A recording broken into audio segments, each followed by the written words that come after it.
রাসূলুল্লাহ কাঁদবেন না, আমার আল্লাহ নিষেধ করেছে হবে না। এখন নিষেধ করেছে আল্লাহ, তার দোস্তর বলছে হবে না। দোস্ত যেটা জানেন জিবরিল আলাইহিস সালাম বলতে পারবে না। বলল তুই যাও, আমি দেখি কি হয় না হয় দেখি, তুই যাও। ফাঁক বোঝে না কোন ফাঁক আছে। আবু যার গেফারিকে নবী বললেন, আবু যার রে, আল্লাহ আমার নিষেধ করেছে তো কি হয়েছে, কায়দা আমার জানা আছে, যাও না। কি কায়দা? আল্লাহ নবী বললেন, আবু যার গেফারি, এই জন ছেলেটার হয় মা আর নাই বাপ, দুটোর একটা কেউ বেঁচে আছে কি খবর লাগাও দেখি আগুন কি করে জ্বলে। এই সুবহানাল্লাহ বলে, আরো জোরে বলে। হযরত আবু যার গেফারি রাদিয়াল্লাহু তাআলা দৌড়ে চলে গেলেন গ্রামে। খুঁজে খবর পাওয়া গেল এই যুবকের আব্বা দুনিয়ায় নাই, বেঁচে আছে রে গর্ভধারীর মা, জনম দুঃখী নারী ছেঁড়া মা, কিন্তু চলতে হাঁটতে তেমন পারে না। আল্লাহর নবীর কাছে সে বললেন, নবী বললেন, আবু যার গেফারি, ওই যুবকের মা বেঁচে আছে, বৃদ্ধা হয়ে গেছে। বলে হ্যাঁ। বলছে মাকে ডাকো। মাকে ডাকা হলো। রসুল বললেন, মা এই যে কবরটা দেখা যাচ্ছে কার?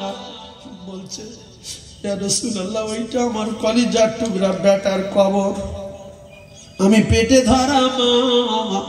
নবী বললেন, মা এই যুবকের কবরে আগুন জ্বলছে, আমি রাসূলুল্লাহ কথা দিলাম মা, তুমি যদি হাত তুলে কাঁদো আমার আল্লাহ তোমার বেটার কবরে আগুন নিভিয়ে দেবে। ধরে বলো, খুব ভালো করে বাজে, খুব ভালো করে বাজে। আল্লাহ নবী বললেন, মা তুমি যদি হাত তুলে কাঁদো মা, আল্লাহ তোমার বেটার কবরে আগুন নিভিয়ে দেবে। বুড়ি মা বললেন, ইয়া রাসূলুল্লাহ আপনি কাঁদেন। কিন্তু নবী কেঁদেছে, বুড়ি জানে না। নবীকে বললেন, আপনি কাঁদেন। নবী বললেন, বুড়ি মা আমি কাঁদবো না, আপনি কাঁদেন। বুড়ি মা বললো, আমি কাঁদবো না। বলছে, ছেলের কবরে আগুন জ্বলছে। বুড়ি বলছে, আমি জানি। নবী অবাক হয়ে গেলে,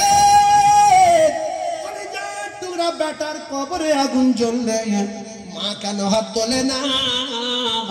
মায়ের কলিজায় এমন একটা মেশিন বসানো আছে, বাচ্চা সামদেশে থাক, সিরিয়ার জমিনে থাক, বাচ্চা যদি কোনো বিপদে পড়ে যায় বিনা ফোনে বিনা তারে সবার আগে আমার আল্লাহ মায়ের কলিজায় খবর দিয়ে দেয়। জোরে বলো, আরো জোরে বলুন সুবহানাল্লাহ। ও রাসূল প্রেমিকেরা, বিশ্বনবী হাবিবুল্লাহ বলেন, মা তুমি হাত তোলো। বলে হবে না। বলে কেন মা?